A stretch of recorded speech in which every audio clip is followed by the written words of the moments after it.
I just wanted to share my testimony tonight. My computer isn't hooked up, my printer's not hooked up, and so I'm helpless to print anything off. But it's just been such a thrill to see. First thing, the thrill was to be able to just lay this, our desire, before God, and to say, if it is your will, and we can please you, we can honor you in the doing of this, then by all means grant us this wish. Having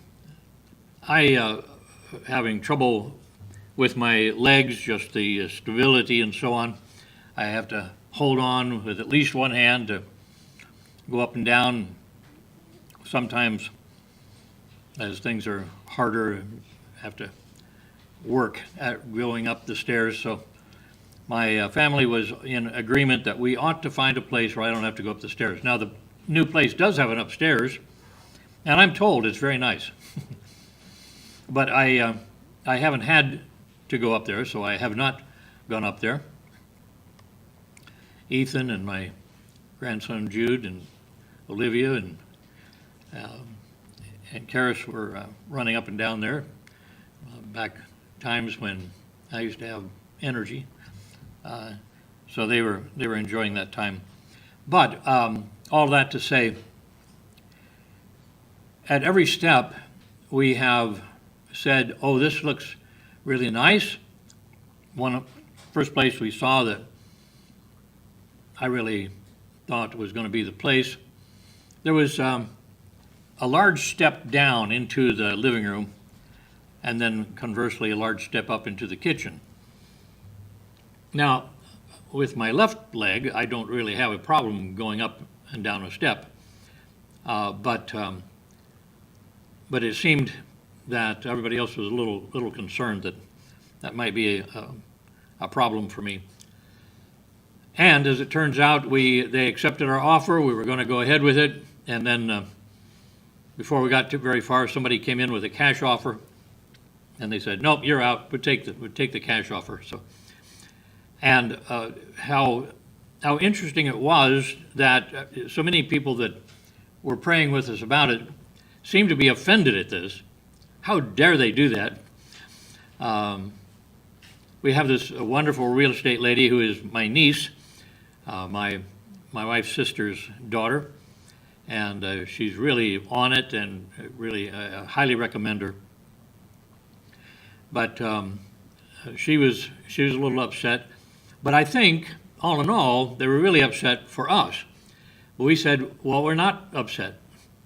God took this away, and it was nothing that we did or failed to do. It was just his working.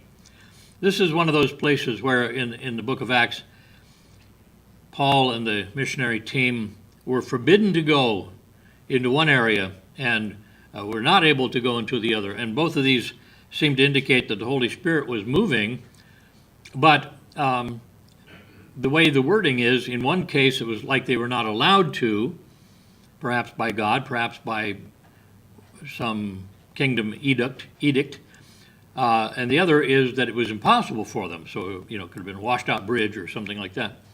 But in both cases, the team saw this as God saying, you can't go there, you can't go there. And what happened is that because of that, they went to Troas, where God did give him a dream of the Macedonian person saying, please come over and help us.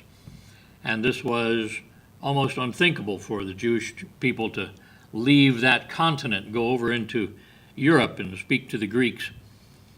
But they were assured that God was leading them to do that, so they just said, well, then we'll go. And so the gospel was spread. So it is with us. We just said, well, let's find another one. And this place, I really think, meets our needs far better than the first one that we wanted. And but actually, as we drove to the closing, we didn't know if everything was going to work out. David mentioned that there was some problem. He's the treasurer of the church, and so they had to call him to verify my work and my paycheck and all that.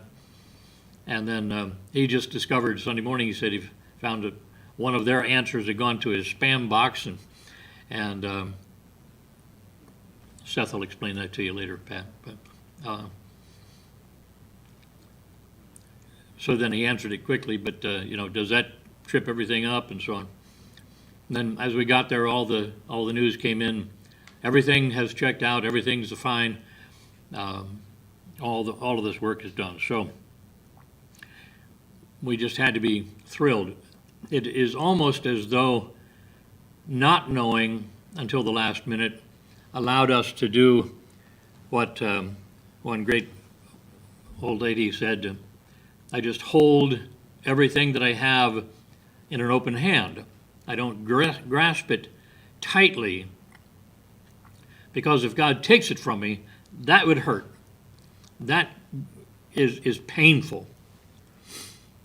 And with all of our lives, with all of our fortune, with all of our plans, that's what we're doing. We're saying, if you would be pleased, we hold it like this in case you want to take it. And of course, so do we at this very moment. So I just would encourage you, because it is such a peace-giving thing.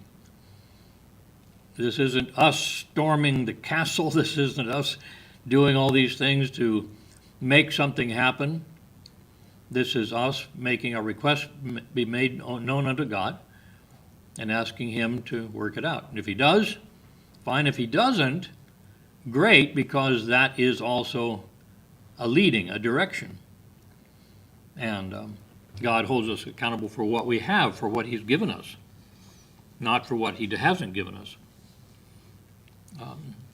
My friend Jeb Porter was saying that it really touched his heart when an older preacher said to him, he said, so if I lose my eyesight, which was a possibility at the time, he said, then I know that God is not going to require of me anything that requires seeing.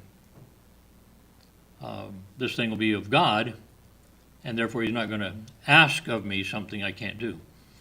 God always provides for us with what he orders. So get to that place if you're not. Be ready to receive of his hand all his holy will, and consider that to be best for you.